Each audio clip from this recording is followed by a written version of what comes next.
dumito ho tayo mga bossing. Mabunga nga ang topic ho ito, no? Ito na naman yung linisan ng tubo. Ito na naman po yung usaping hotdog.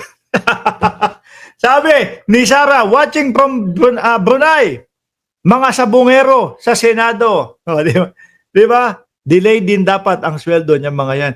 Si Roque ho, mga kababayan, may sinasabi doon sa dahig. Disappointed daw po siya to the ICC. Bakit kaya?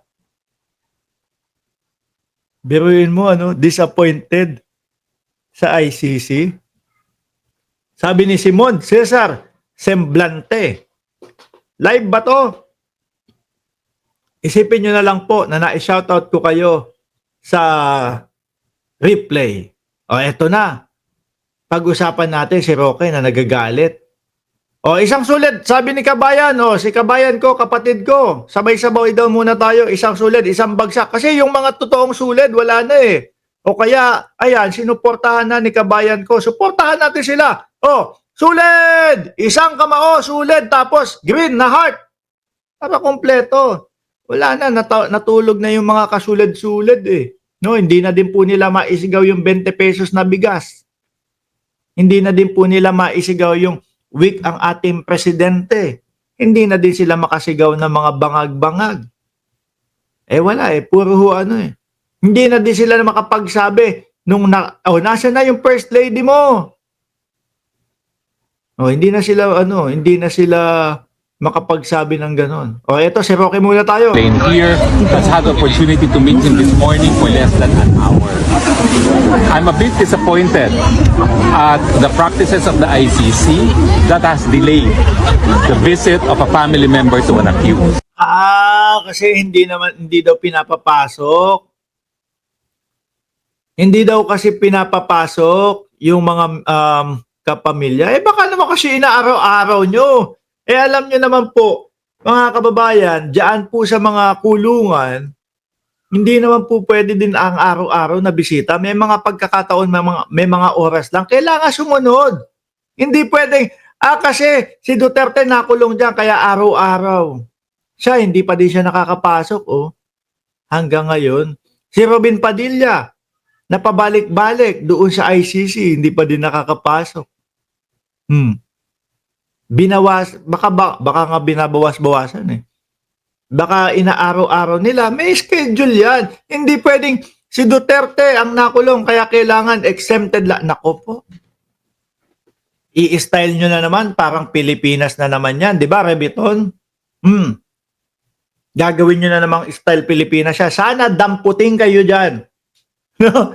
Dahil doon sa ginagawa ninyong panggugulo dyan, sa ginagawa ninyong pambubulahaw, doon sa mga nakatira, nakalapit po doon sa ICC, sana damputin kayo dyan. Bakit to mga kababayan? Hindi huubra. Sa labas ng Pilipinas, yung mga pinaggagawa nila, bidyoke dito, bidyoke diyan. Kasi nakakulong si Duterte. Sa atin lang masyadong maluwag. Di ba, Nina? Sabi ni Cheche Boreche, kahit ospital dito sa Europe, may oras. Totoo.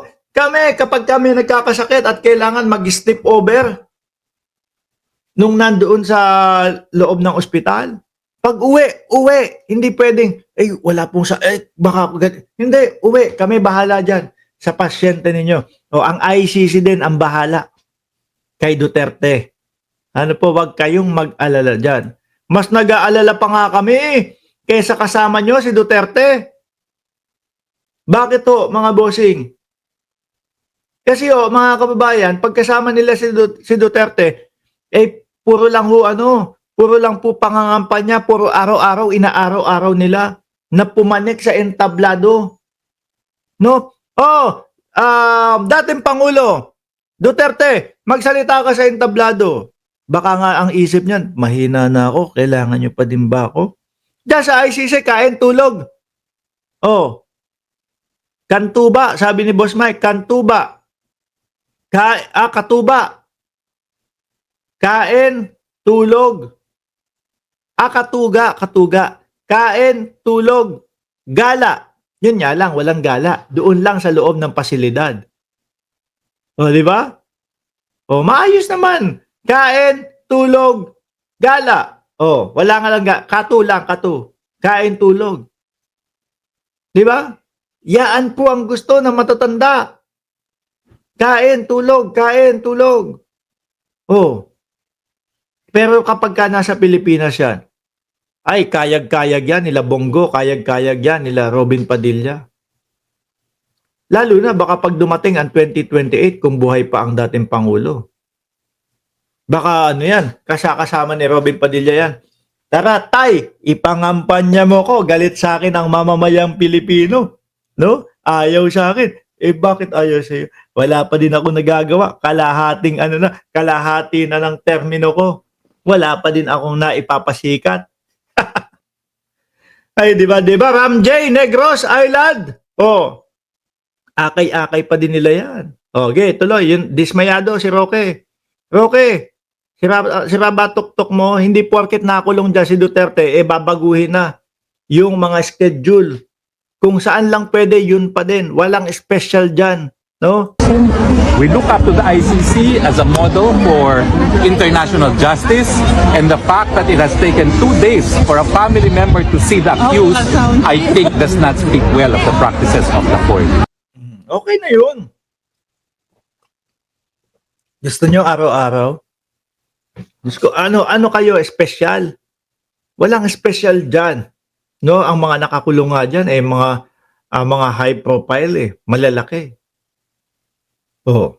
Kayo lang ang nagkaganyan dyan. Kayo lang ang masyadong sumamba, lumuhod kay Duterte. We condemn it. Why does it take 2 days for a family member to visit an accused?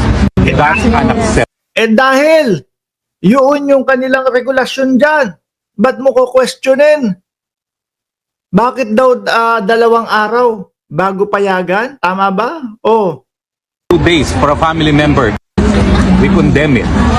Why does it take 2 days for a family member to visit an accused? That's unacceptable. Oh. Kasi yun yung regulasyon nila dyan. Ano iniiyak mo, bakla? Ay! Sorry. hindi ho bakla.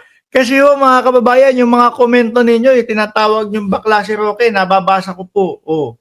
Hindi ho bakla si Roque. No, ako na po ang magpapatunay sa inyo, hindi ho bakla si Roque. Dahil narinig ko nga ho na matigas niyang sinasabi, tignan natin. Matigas, parang maton, mas maton pa sa akin. Tignan natin kung mapapatoples natin si Ronil Yang. Yan nga lang po. No, taplesan ang usapan. Taplesan po ang usapan, mga kababayan. Sabi, tingnan nyo, kayo naman, sinabihan nyo pa ng bayot.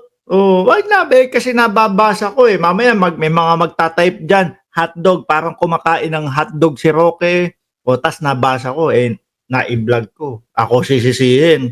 Ba't mo tinatawag na mukhang kumakain ng hotdog si Roque? Nababasa ko lang naman po dyan sa inyong mga komento. Secondly, we are very much disappointed that the court did not address the issue of kidnapping as a means. Sira talaga tuktok na sa Roque, kidnapping.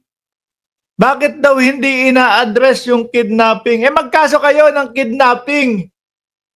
Para yan ang i-address. Kaso, ang pinag-uusapan ngayon, Roque, kung ano talaga yung dati pang ipinail na kaso. Di ba? Yung mga EJK, yun ang pag-uusapan. Hindi ubra yung, eto, pasok natin kidnapping.